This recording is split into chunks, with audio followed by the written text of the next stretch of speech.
look at roughing out with some pencils, just some shapes here, just to get our framework that we're going to build up from. So you start with a circle for the upper part of the skull, and then we're going to add in a shape for our jawline. Now obviously, depending on what character you're drawing, you can adjust the shape of that jaw to be narrower or wider. So once we've got our shape here, we're going to start looking at our center line for the head.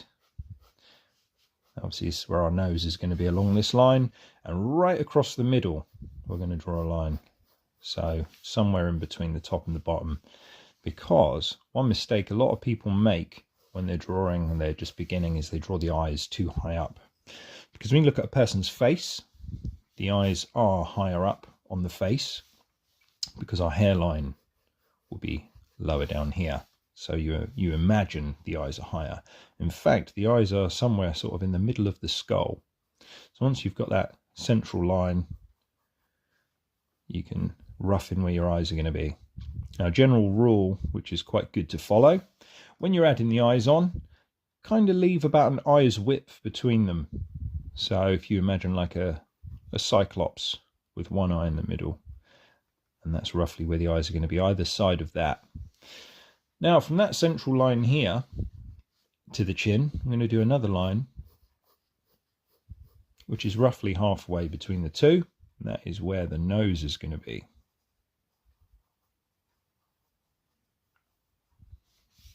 So we just add a little line, a little shape there for the nose. Now again, obviously the shape of the nose is going to change dependent on your character, but for now we've got the rough idea.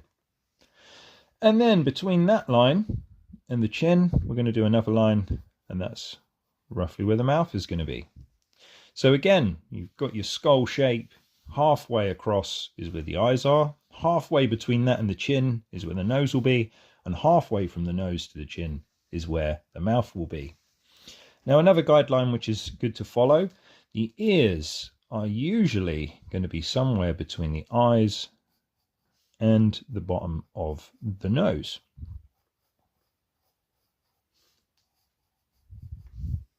There we are.